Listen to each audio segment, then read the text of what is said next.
Fala, amigas! Vídeo das 23 semanas e eu já tô ficando cansada, não vou mentir pra vocês. Eu me chamo de Lamacena e essa é a minha terceira gestação. Deixa eu mostrar aqui o último dia das 23 semanas. E com 24 semanas a gente já sabe 6 meses, né? Mas até lá vamos falar do bebê de 23 semanas. Como é que tá o desenvolvimento, os parâmetros, beleza? Vamos lá. Eu já fiz aqui uma colinha, amigas, porque assim, se eu não fizer, eu não lembro. Eu já tô assim, já falei pra vocês como é que tá a memória, né? No bebê de 23 semanas, ele tá do tamanho de uma toranja. Eu nunca comi toranja. Vocês já comeram toranja? Olha aqui uma toranja, pra quem nunca comeu, nunca viu como eu, né? Aí você já vai se ambientando aí. Ele tá mais ou menos com 28 centímetros da cabeça até o calcanhar, mas ele fica ali encolhidinho, né? Vocês já sabem. Então 20 centímetros da cabeça até o bumbum. Pesando mais ou menos 450 gramas. Os ossos do bebê nessa fase já estão ficando mais fortes porque estão passando por uma transição de cartilagem para realmente estrutura óssea. Então essa semana é uma semana muito importante e se você tiver consulta pré-natal, com certeza seu obstetra vai passar para você cálcio, porque foi o meu caso. Eu vou já chegar lá com vocês. A pele do bebê também está ficando mais enrugada e está enchendo agora com a presença do lanugo, que são aqueles primeiros cabelinhos do bebê que vai cobrir todo o corpinho dele. Geralmente os bebezinhos nascem bem cabeludinhos, né? É a exceção de alguns carequinhas, como no meu caso eu nasci. A mamãe dizia que eu nasci muito careca, sem sobrancelha e tal, aquela coisa, né? Como é que vocês nasceram? Cabeludinhos, assim? Minha irmã, por exemplo, nasceu toda cabeluda, negócio ainda cheio de lanugo, né? Aí o pessoal fala que dá azia, né, na mãe. A pele também tá ficando mais rosada por causa do aumento da presença dos vasos sanguíneos. Isso deixa aí a mamãe mais alegre. A circulação sanguínea da gente também vai aumentar bastante por causa disso, a necessidade do bebê. Os pulmões do bebê também continuam a se desenvolver. Inclusive um órgão que preocupa bastante na questão dos prematuros, né? O desenvolvimento do pulmãozinho do bebê. O pâncreas do seu bebê também está começando a produzir insulina. É isso que vai controlar os níveis de açúcar do seu bebê. Então, realmente são órgãos internos muito interessantes. A mãe tem que estar comendo bem a todo vapor, porque são semanas cruciais para o seu bebê. E nessa fase também, o intestino está começando a desenvolver os movimentos peristálticos, que é o responsável pela digestão do seu bebê. Agora vamos falar do corpo da mamãe nas 23 semanas. A dor pélvica está começando a se acentuar mais nessa mamãe. As pontadas lá na pepeca, inchaço nas pernas, principalmente das mães que já têm ali a predisposição a ter inchaço. As contrações de Braxton Hicks ou as contrações de treinamento também estão a todo vapor. Inclusive, essa semana 23, eu fiquei um pouco assustada, porque eu fiquei tendo contrações de treinamento várias vezes em curto espaço de tempo. Eu já fiquei ali preocupada, a gente se agonia, né? Mas é muito bom, pelo menos eu tô falando por mim, né? Diminuir a atividade para poder você perceber melhor o que está acontecendo, né, com o seu organismo. Isso é muito interessante a gente fazer. As cãibras também, para as mamães que já têm, né, aí essa predisposição a ter cãibra, dessas semanas para frente, é possível que você tenha mais, infelizmente, né? Então, a minha dica, assim, que eu percebo nas câimbras, é evitar muita água gelada. Por exemplo, na semana que eu fui pra cachoeira, que foi acho que na semana 19, né, que eu falei pra vocês, lá a água é muito gelada. E nessa água, quando eu fui dormir à noite, no dia que eu fui pra cachoeira, eu tive muita cãibra. Mas, assim, eu também favoreci isso porque eu tava na água gelada, né? Então, é muito bom evitar isso. Então, o ar-condicionado, se você coloca ele lá no Alasca, né, é bom você dar uma diminuída, porque se você se esticar muito, vai dar cãibra. Então é melhor evitar esses lugares muito gelados, principalmente, né, se você não mora em locais assim, não tem esse costume. Eu moro em Manaus, né, então Manaus aqui é quente. Qualquer coisinha acima ali de 20 ou abaixo de 20, a gente já se desespera, já pensa que tá ali, né, no Polo Norte. A dor nas costelas, à medida que o tórax vai se expandindo, sabe? E os órgãos também vão se acomodando para receber ali o maior espaço para o útero, né? Para ceder maior espaço para o útero, você vai sentir em alguns momentos, né? Eu senti isso bastante essa semana, inclusive já tô até falando de mim antes da hora, né? O aumento das glândulas mamárias também, a gente já dá para perceber. E também, acho que o marco principal dessa semana é o início ali da falta de ar, principalmente em atividades que vão requerer de você mais da sua fala, do seu oxigênio, como você expor em palestra, você dar aula, se você é docente. No meu caso, eu sou professora, então eu preciso da minha voz. No canto também eu já percebi que realmente eu tô sentindo falta ali da respiração, notas longas eu não posso mais fazer. Outra coisa também é qualquer atividade, curtinha que seja, a gente já sente logo a diferença ali na respiração. Por isso, o reforço novamente, e é uma constante. Em toda consulta que eu vou, o médico já fica. Você já tá na atividade física? Eu pego e digo, como é que tá essa atividade física? Eu pego e digo, 2 a 3 vezes por semana. Ainda não tô conseguindo, que eu acho a coisa mais linda, gente, aquelas mulheres ali que conseguem ficar todo dia, pelo menos 5 vezes por semana, eu acho incrível. Eu não tô conseguindo, né, devido à alta demanda, né, de trabalho, de situações e coisas emocionais que eu também tô passando, né, vocês sabem. E tendo dito isso, eu já vou logo entrando no que rolou aqui na minha gestação das 23 semanas. Vamos lá.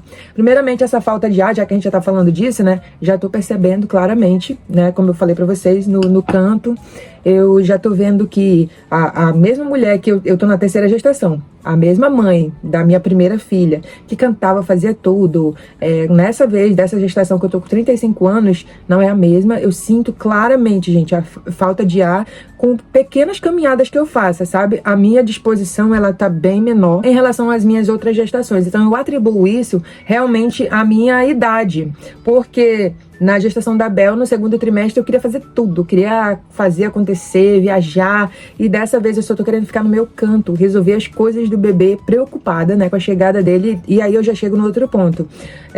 Como eu sei que estou tratando já depressão e ansiedade, essas duas doenças, elas demandaram de mim também, do meu emocional, um pouco mais do que eu imaginei, né? Também a questão do luto. Outra coisa interessante que eu quero falar para vocês é que essa semana... Deixa eu passar um batonzinho aqui. Essa semana eu senti a clara necessidade, através de um sonho, né?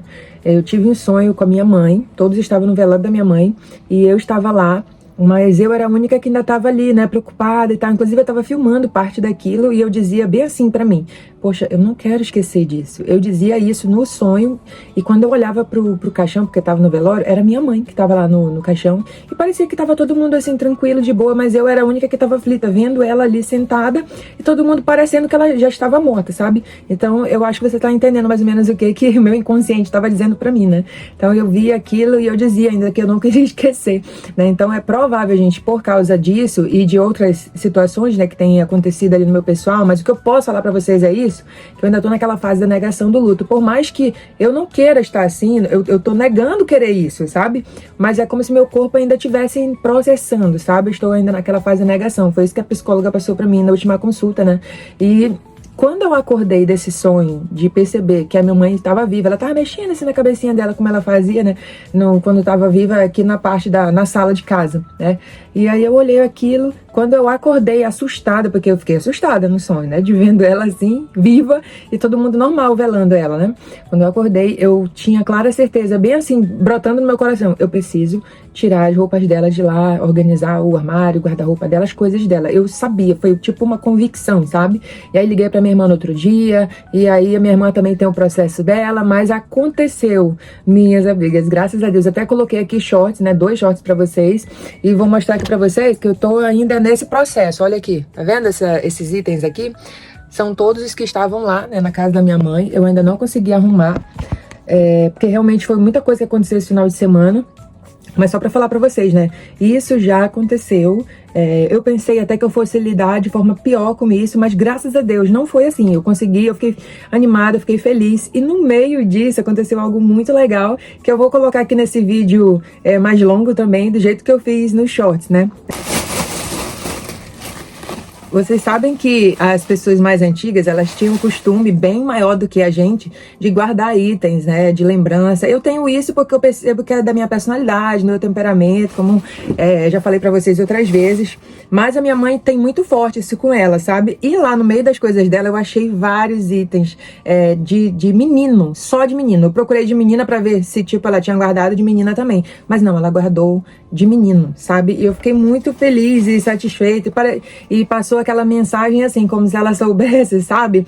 Por mais que eu sei que uma parte minha, do meu cérebro, a razão, sabe? Não, minha mãe gostava de guardar as coisas, mas foi muito oportuno e foi como se fosse um abraço, um afago no meu coração, ver que tinha vários itens de menino, justamente para um netinho que ela não vai ver, sabe, fisicamente. Então, esses itens aqui são roupas que o meu filho, né, usou quando ele era pequenininho. E assim, olha que lindo, né? Tem dinheiro aqui, né? Tem amor, cheirinho, sabe, deles, e ela guardou. Eu disse pra ela doar, né, mas ela acabou guardando aqui, principalmente as roupas RN, gente. E o meu filho, Tony, esse que tá aqui, o Baby 3, ele ainda não tinha roupa nenhuma, né, inclusive, já vou logo falando pra vocês, o marco aí da semana 23 e 24 é realmente fechar o enxoval do neném. Principalmente vou ver logo tudo que eu já tenho aqui. Olha o exemplo pra vocês. Eu tenho aqui uma bolsa. Essa bolsa aqui, gente, ela é incrível. Ela é uma mala maternidade também, né? Então, assim, eu não sou muito adepta daqueles tipos de bolsa. Aquelas bolsas que vem, sabe, da mala maternidade, que vem ali umas 8 bolsas, tudo parecidas, sabe? Porque eu não uso muito daquilo. Eu fiz isso na minha primeira filha, mas eu não usei. Eu acabei foi dando, né? Foram várias bolsas, assim, que eu gastei muito e não utilizei. Já a do Lian, que foi meu segundo bebê, que agora tem 3 anos... Eu usei essa daqui, gente, e ela foi o suficiente. Ela é uma bolsa bem ampla. Eu posso fazer um vídeo só sobre enxoval se vocês quiserem, se interessarem, né? E agora, como eu sou mãe de 3, eu prezo muito por tudo que é prático, por tudo que vai gastar menos, né? Até porque eu tô na terceira experiência e também já juntando com aquilo que eu sei que eu não vou utilizar, sabe? Então, esses itens, ver isso daqui deu assim um acalento no coração diante daquela situação que a gente tinha, que era desfazer das coisas da nossa mãe, sabe? Então, pra mim, isso foi um marco da semana 23. Outra coisa também foi esse desespero sobre o lugar do bebê, né? Então, assim, quando alguém falece da sua família, principalmente com alguém muito ligado a você, como é o meu caso, que é minha mãe, você tem algumas decisões grandes para tomar. E eu tô nessa semana também de tomada de decisões, de coisas que são muito pessoais, nem vem ao caso a internet saber, né? Mas então, essa semana ela foi um marco de decisões. E é claro que isso vai disparar também a ansiedade, se você tem, mesmo que você não tenha nenhuma doença, como depressão, ansiedade e outras situações adversas, mesmo que você não tenha, tendo decisões grandes para tomar como essa, você vai sentir ali o teu emocional um pouco abalado. Por isso que é interessante, assim, a gente tentar comer bem, tentar fazer atividade física, e se você tem fé, se você acredita no Senhor, né, você orar mais, e foi o que acabou acontecendo. Outra coisa também interessante foi que eu fui ao psiquiatra no retorno, falei pra ela, porque é uma psiquiatra, né, falei pra ela que eu tava tendo dificuldades e não consegui dar seguimento no remédio. Falei pra ela que passei muito mal, e aí ela ajustou a dose. E nesse ajuste de dose, juntamente com a consulta do pré-natal, eles me deram alguns dias de trabalho, porque viram também que a minha garganta, eu acho que eu comentei com vocês aqui que eu tava com a garganta muito ruim, né, usando minha voz pra tudo, então eu acabei ficando essa semana em casa de repouso, e eu honrei mesmo, sabe, essa semana de repouso. Eu não gravei essa semana, porque eu queria realmente descansar a voz. Eu não fui essa semana pro ensaio da igreja, porque eu realmente queria me abster, sabe, me separar diante de tudo que estava acontecendo, e deu certo. Aí nisso foi que eu fiz essa limpeza, né, no quarto da minha mãe, tudinho. Mas que isso acontecia, eu também fui muito orar. Então isso aqui eu digo pra vocês, sabe, à medida que as preocupações vão aumentando, a oração, o tempo com Deus tem que aumentar também, porque senão a gente vai ficar louca, né, e nós não nascemos pra ficar loucas, né? Então eu tava justamente passando por isso nessa semana, sabe, e é o que eu queria, assim, compartilhar com vocês, pra gente entregar nas mãos do Senhor o nosso desespero, a nossa ansiedade. Deus foi fiel, foi bom, e mesmo diante desse cansaço, diante dessa situação, Ele me manteve de pé para a glória do Senhor, e Ele assim vai fazer com você também, se você confiar nele, se você ao passo que ficar preocupado também aumentar mais em oração, porque é aí que tá a nossa fé, não é no nosso sentimento, não tô bem, não vou orar hoje, não, eu não tô bem, eu preciso orar porque eu não tô bem, até que eu fique bem, em nome de Jesus, amém? A fé é isso, né? É a gente crer mesmo sem ver. Que Deus abençoe sua gestação. E eu tô vindo semana que vem já com 6 meses, para a glória do Senhor, amém? Se você não me conhece, se você viu até aqui esse conteúdo, você já se inscreve no canal, me segue nas outras redes sociais também, e que Deus te abençoe. Beijo, amigas!